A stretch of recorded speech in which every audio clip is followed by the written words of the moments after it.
That's why the most unifying single policy of Fabians is tends to be death. It really is. It's a cult for those who have rejected Christianity. And of course, the great big bad in the eyes of the Fabian are the working class, white working class. That's why you find them at the bottom. What we don't want is to go any further down this line, whether they want us to or not. I think it's time for us. I call it the coalition of the decent. Hi, everybody, and welcome back to Nick Talks. This episode's amazing guest, first time on the channel, Stephen Barrett. How you doing, Stephen? Thank you very much. That's very kind. I'm not sure I'm terribly amazing, but that's very kind of you to say. Well, I'm sure the audience will make that judgment at the end of the podcast. Thank you for coming on the channel.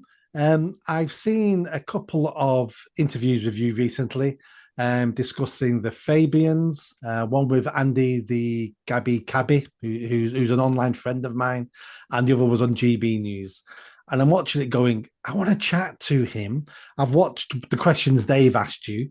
And obviously, I don't want to repeat that. I might as well just go watch that if that's all I'm going to ask you. I just want a conversation about the Fabians. Now, I'm not one for conspiracy theories. I've worked in government, and that's enough to stop you believing in conspiracy theories. The incompetence, they can't keep. I mean, once you've worked in government, you don't believe in conspiracy theories. But the Fabians is not government. It's a open membership club that, they've got a website. They're not secret. They're telling us what they're trying to do. We may not agree with what they're trying to do, but they're telling us, and that's okay in a democracy. I'm going to get to other things in a minute. So, in a nutshell, who are the Fabians? So the Fabians are whoever wants to join the Fabian Society. What they have morphed into is a political movement which first seized control of the Labour Party. So I don't think anybody in government is not a Fabian.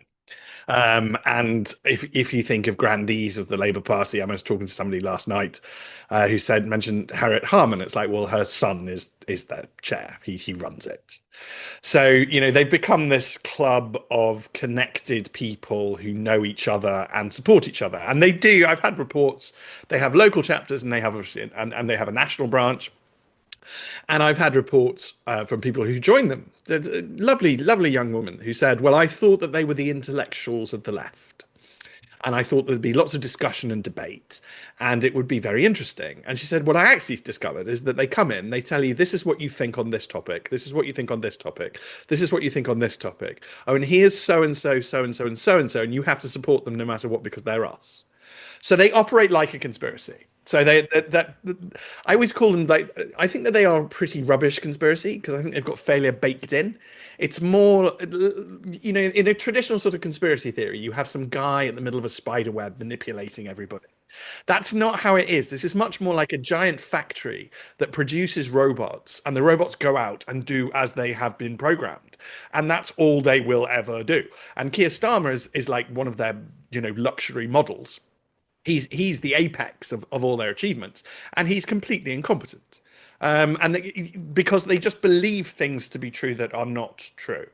If your listeners and viewers want to get into more of the detail of this, it comes out of a guy called Thomas Malthus. Really, these are very Malthusian ideas, and when you see a Fabian, they're not a conspiracy because someone's programmed them yesterday. They have been taken and brainwashed in these ideas for years and years and years. And the one repeated theme, because often it's difficult to connect to Fabian's logic, but a Fabian's logic generally resorts to somebody called Thomas Malthus, who again can be Googled and you can discover his work. Thomas Malthus was actually a vicar in the church, which is pretty shocking, or a religious leader. And he believed that there were simply too many people, and that the planet couldn't support more people. And so ergo, we've got to come up with some sort of solution. And if you want to that's why the most unifying single policy of Fabians tends to be death. It's really very nihilistic. It's quite negative. So they're very early adopters of abortion rights for women, which of course they dress. The other thing they do, and their symbol famously is a wolf in sheep's clothing. So they just dress things up, make them sound nice, even if they're actually awful. So they're early adopters of abortion rights. I only discovered recently that they're early adopters of gay rights because they say, well, two men sleeping together is not going to produce a child. So that is still depopulation. As far as they're concerned, anything that's depopulation is good. And they are utterly sinister. I mean, I would encourage your viewers and listeners to literally Google. I think it's George Bernard Shaw talking about his view that every adult human should go before a committee every 5 years. I've seen that. Yeah. And this is when I say in plain sight. That he was proud to have that. He doesn't flinch. At no point does he look embarrassed. Does he feel, and it really is, it's a cult for those who have rejected Christianity.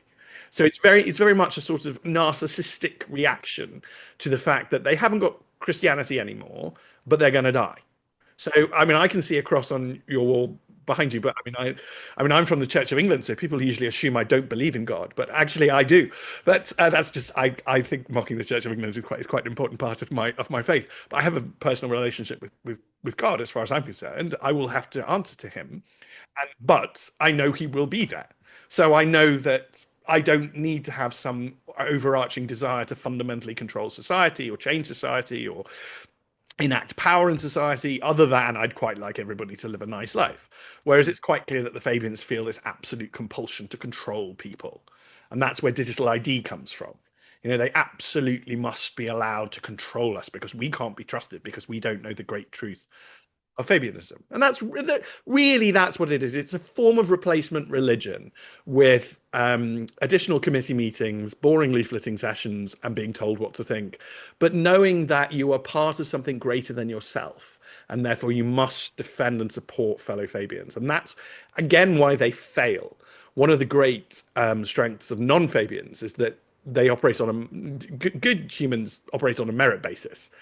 I'm not infallible. If I mess up and my friends go, you really messed up, you want to not do that, then I learn to not do that. But the Fabians don't have that mechanism. So they can't, not only can they not deal with failure, they can't change. This is why the greatest Fabian, just for me, the greatest Fabian self-delusion was the idea that you could replace Keir Starmer with Andy Burnham and everything will just be fine. It's exactly the same man.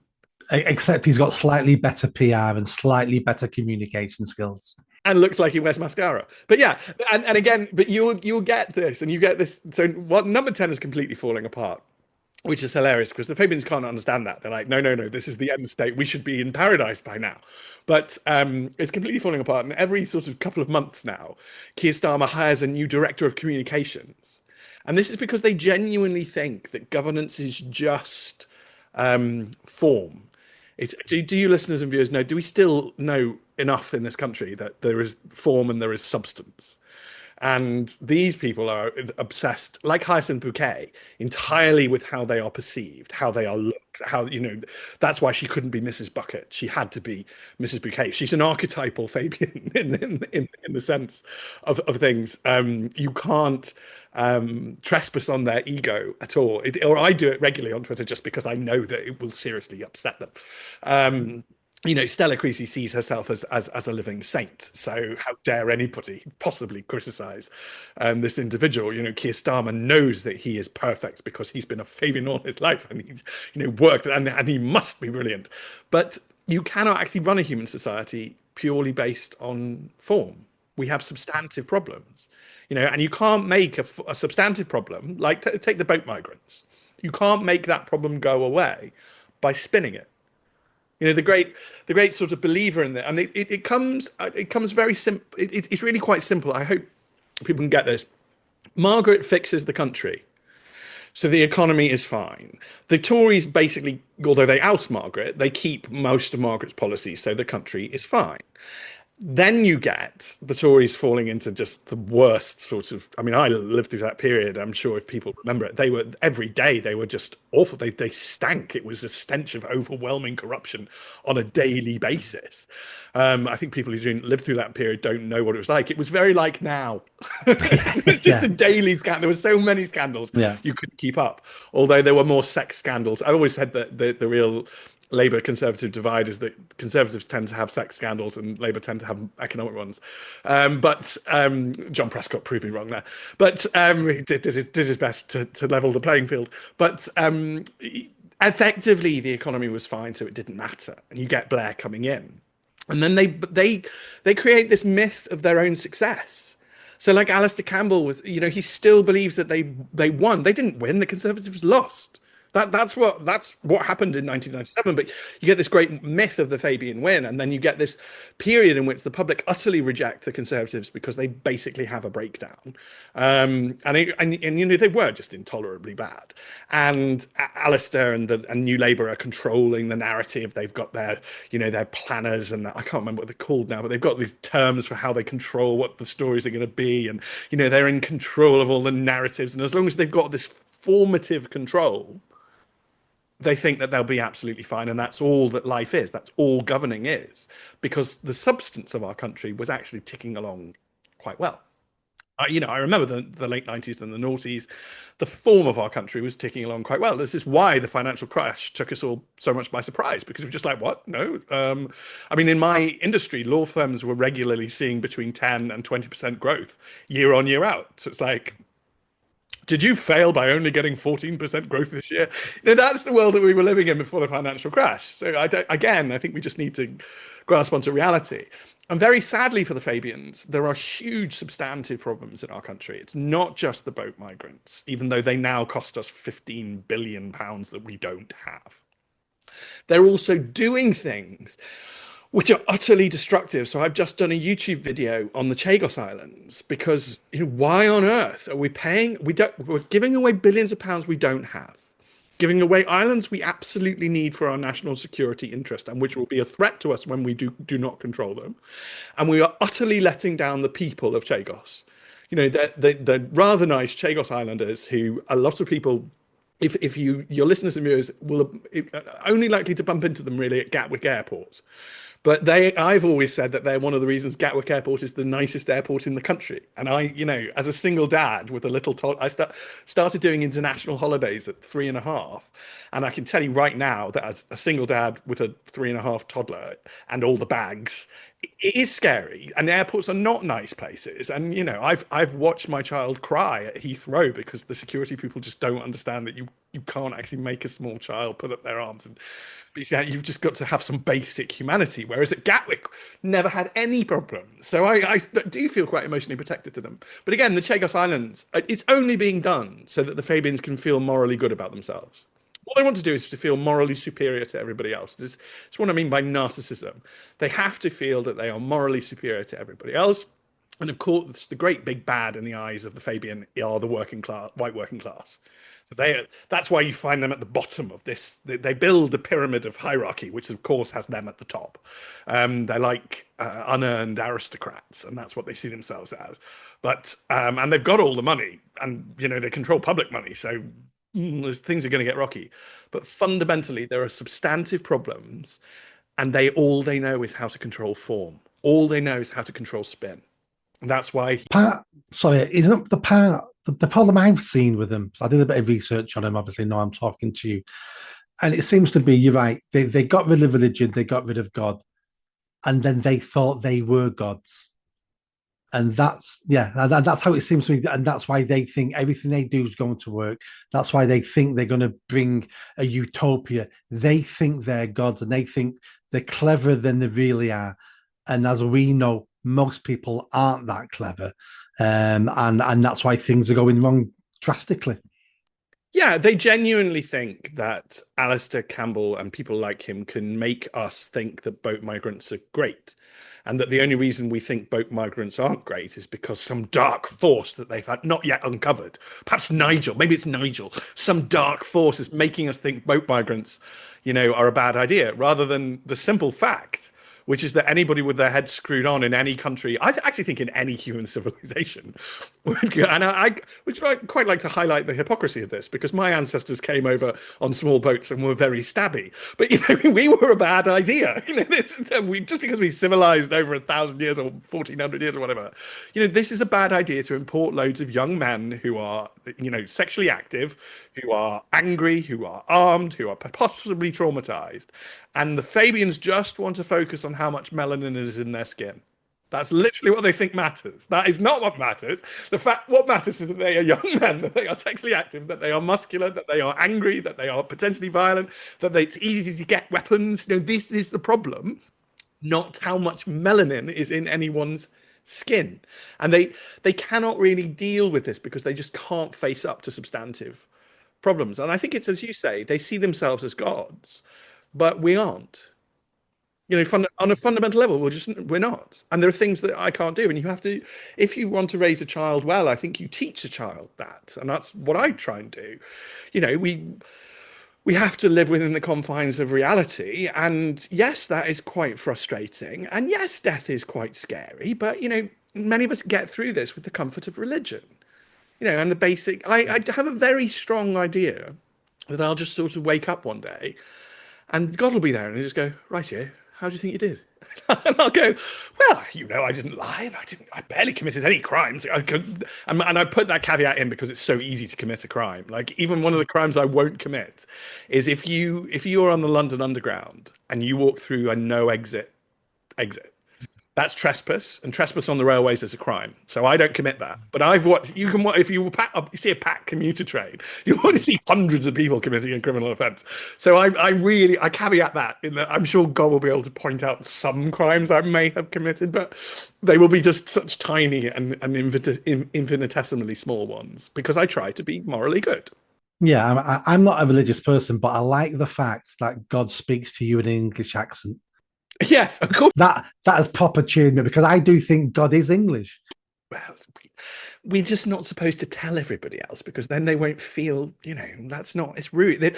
So if you actually look at how do you keep a bunch of humans together as a nation state, they really do have to believe that ultimately there is something special about them as a nation state, which is why we really every single nation state builds upon the bones of Israel, whether it knows it or not.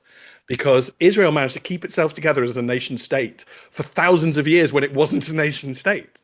That's just incredible. That's just absolutely incredible, and it's this idea, and they do believe themselves to be God's chosen people, but you sort of have to, which is why America, inheriting that, has to say we're God's chosen people, and secretly we, the English, also think we are God's chosen people. We do. It's just. And did those feet in England in ancient times not walk upon England's mountains? We believe that Jesus came here for completely irrational reasons. We've just watched Monty Python's Holy Grail.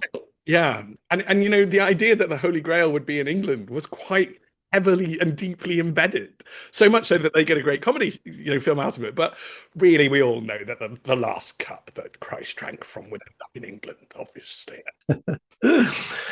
Going back to the Fabians, there's two things that reinforce their reputation of being sinister.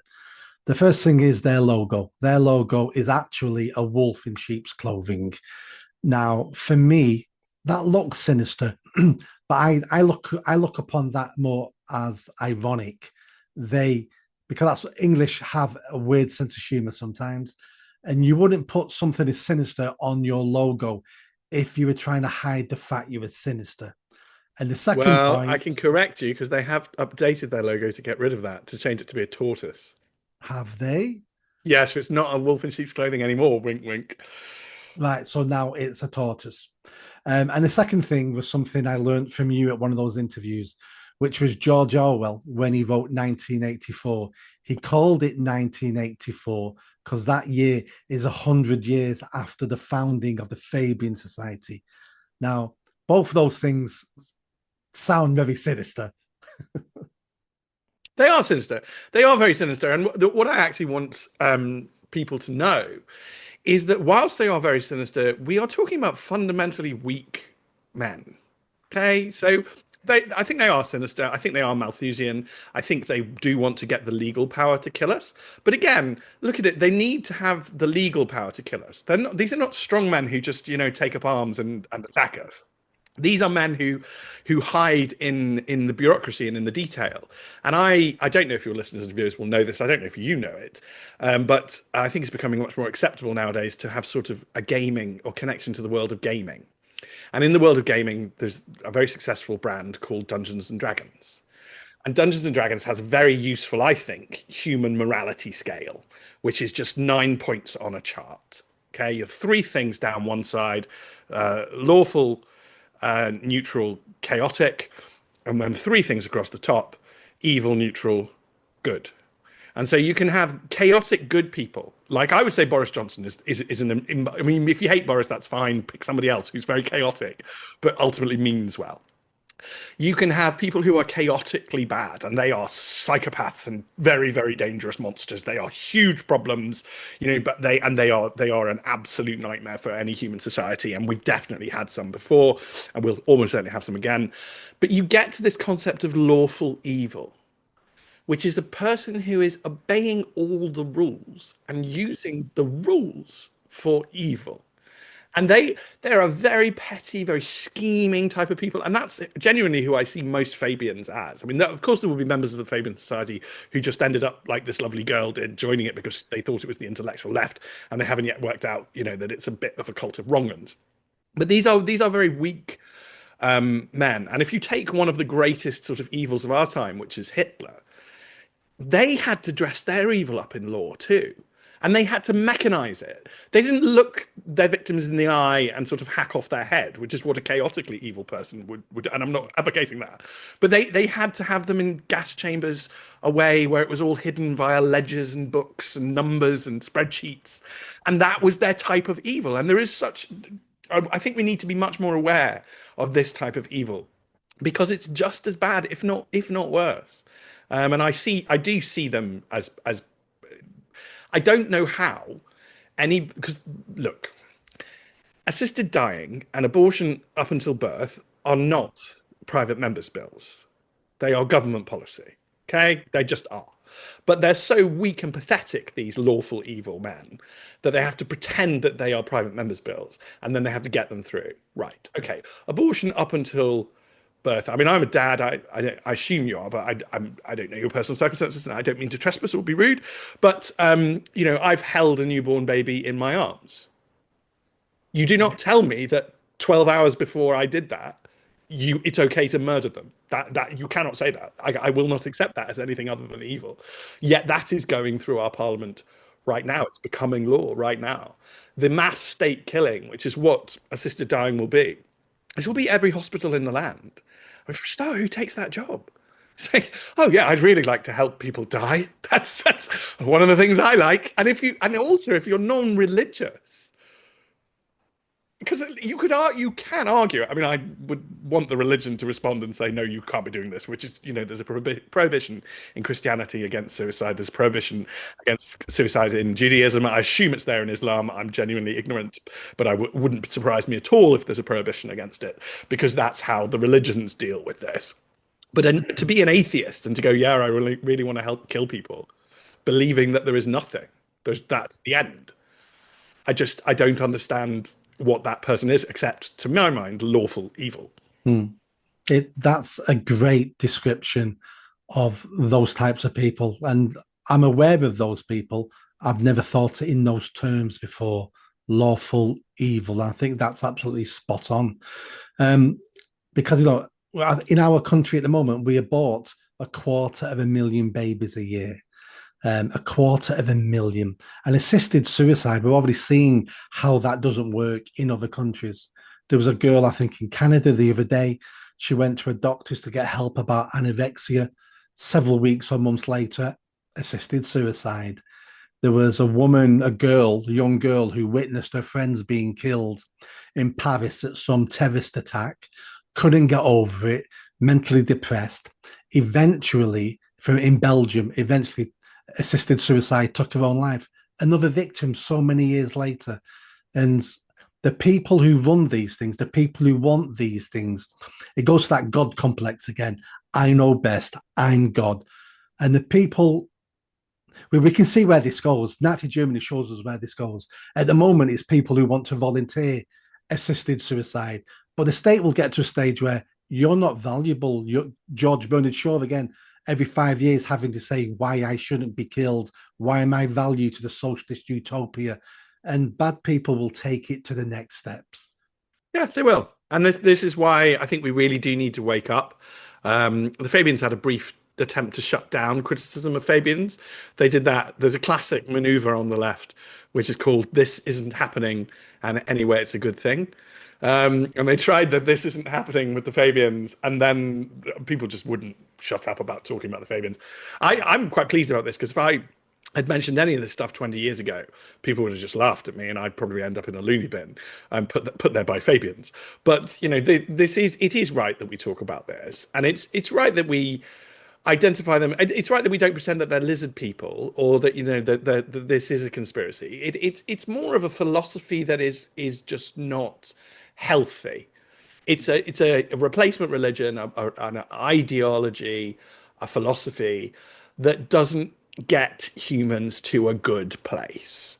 It starts to see us all as only valuable as a meat unit, and therefore only valuable if the state says that we're valuable. Well, the state has no rights to say whether I am valuable or you are valuable or any of us are valuable. The state is us, I think, acting collectively, hopefully, to look after and care for each other. Do unto your neighbor as you would do unto yourself. These are the principles I think that we should have. Just because somebody becomes wrinkly and old, as I will inevitably, doesn't mean that they've lost all their utility. In fact, if anything, the great joy of my life is that from about the age of 20, I've had quite a lot of just casual chatty time with women in their 80s, and the wisdom to gain their wisdom and to experience, because there's a lot to gain from that, and I have personally benefited.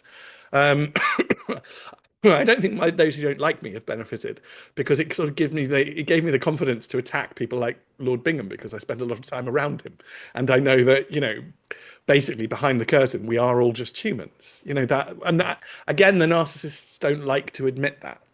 There's a which is why Keir Starmer feels so inhuman. He doesn't want to have a favorite song. He doesn't want to admit that he has, drinks or he just doesn't want to embrace humanity in any way. He wants to push humanity away. And then he ends up complaining that people see him as a bollard. Of course we see him as a bollard. He is. For me, he's the classic middle manager. From the very first time I saw him, I knew he was doing his best to implement the things someone's told him to do. And now we found out those people are probably the Fabians because he's part of that movement. He hasn't got any original ideas. He hasn't got a vision for the country.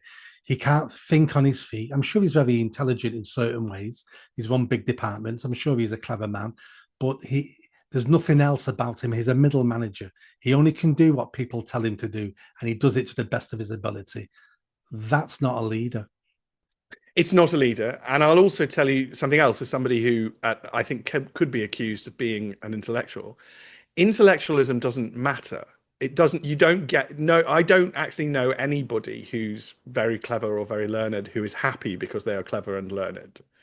I think it's much more important to have your values. I feel personally happy because I have my values. I know what my values are. I don't lie. I don't commit crimes. I'm polite to police officers. I look after little old ladies. I hold the door open for women. I look after my child and I would look after other people's children, and those are my values. I mean, talking about those conversations with God, I have this idea that one day I might wake up and he'll go, Stephen, honestly, what did you think you were going to do? It's like, well, what do you mean? It's like, that man was twice as big as you, and that knife was always going to end up inside your heart. And I'll just say, well, did the child get away? And God, if God says yes, then I'll go, well, then it was a win. And the values I have make me the person that I am and help me when I get up and go to bed and just to deal with the reality of life. Just being intellectual, being able to process large amounts of data or to find complicated patterns, to remember vast amounts of things. I've always had a phenomenal memory. It's now going. I'm now sort of living inside it. But I had a mate for 25 years who sort of thinks this is hilarious because he thinks I've had an unfair advantage for about 35 years. Where I mean, I didn't revise for exams. I would simply sit there and remember the lesson and then put it on. And that maybe that was a bit of a cheating, you know. So it's quite funny now that I regularly can't remember quite obvious things, but that's just part of aging. I accept that one day I will, I will be wrinkly and I will need people to be patient with me. That is just what we do. But that's why we live communally as creatures together. What society is for, and we are really not units that just exist towards some perfect state. I don't even know what if you actually grilled the Fabians, I reckon they'd fall apart. So I don't think they have a very serious intellectual basis, other than Malthusianism, which was proved wrong. It proved absolutely wrong because Malthus predicted that human population would grow to something like a tenth of what it is now, and that we'd all starve. And because we develop dwarf wheat, and because humans innovate, actually we're so much more people than you even thought we could be. And I don't see the need to stop or control human population on any level, because I think ultimately humans innovate and create a path forward. And this is why Elon looks now to the stars. And why shouldn't we look to the stars? This is it's part of keeping hope alive. One of the great aspects of Fabians is not that there's loads of these thin, chinless, weak-looking men who don't look like, they could say boo to a goose, who actually treat women quite badly. I'm mildly obsessed with the idea that Fabians have a women problem. Because I don't think they accept strong women or intellectual women as equals. I think they sort of mildly despise them, which is why Labour hasn't had a female leader. But anyway, despite all of these other things I don't like them for, they have no hope. Where is their hope? They do not sing to me of hope. Where is what are they building other than this automated state in which we will all be, meat unit slaves effectively. And this is what digital ID is. And they're squirming now. He's so caught out because he thought he could get digital ID through. There's already nearly 3 million of us protesting about it.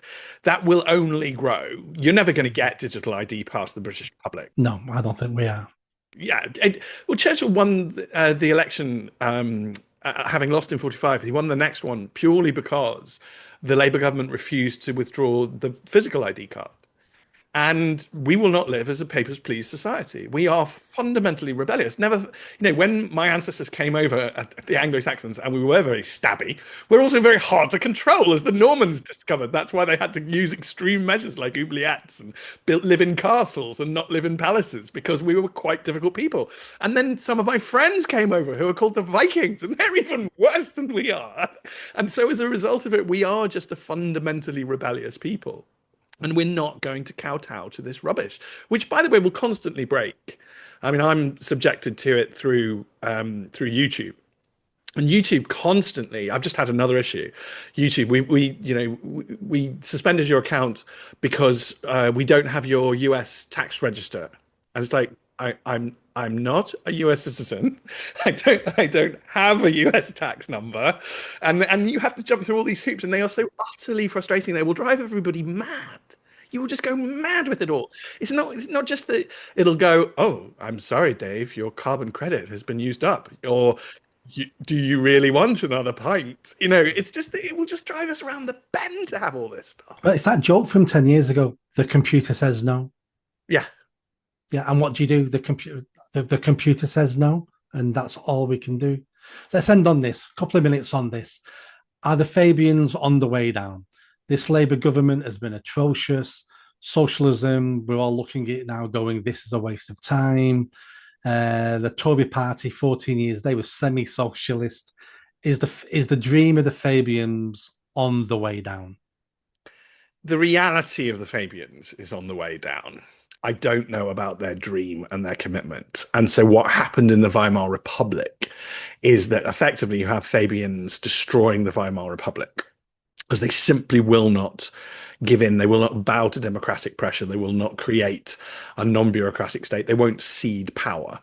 And they Weimar, and this is the next stage really for me to start talking about. So this will be the first place I've ever said this, because there are levels of things I expect and think that I don't say because we need to soften the ground first, and people need to understand other concepts. The Weimar Republic didn't really die; it morphs into Hitler. And that's a very, it's not, Hitler did not come along. Hitler's not chaotic evil. Hitler's lawful evil too. He's a product of him. And what they needed, and I can explain this, he would call himself a German legal philosopher. I would call him a monster called Carl Schmitt, who intellectualizes a lot of this stuff. And we'll need to talk about Carl Schmitt, I suspect, if we're really going to understand where we are and where we're going. But we do not want to slide into their state. So it's not a question of are the Fabians winning. The Fabians are currently destroying themselves. Keir Starmer is being destroyed by the very machine that created him. But another cookie cutter replacement will come up until what we don't want is to go any further down this line, whether they want us to or not. I think it's time for us. I call it the coalition of the decent. There's a lovely on Alison Pearson's podcast. Sorry to advertise others, but I do adore Alison. I heard Lord Glassman, who's called what's called Blue Labour, and I literally thought to myself, well, if Maurice Glassman ran Labour, I'd be a Labour member, because the narcissism of small differences is going to have to go now. We're going to have to be a coalition of the decent who agree on the basics. The absolute fundamentals, the basics, like, no, you can't kill our babies. No, you can't kill us. No, you can't have digital control over everything we do. No, you can't know what I spend all of my money on. No, you can't control my drinking. No, you can't control my carbon. No, just to reject all this stuff is going to need us all to come together. And as a message of hope for your listeners and viewers, I do like to show, or just to highlight, we fought this evil last time as a coalition. It was okay. Churchill's the Tory leader, but there are Labour members of the cabinet. The idea that we come together at times of great national danger and form coalitions is deeply rooted in us. And already 2 Labour MPs have defied Keir Starmer on, I think, Rupert Lowe's grooming gang thing. And so they are heroes. So they are coming over to the decent, and more people will come over.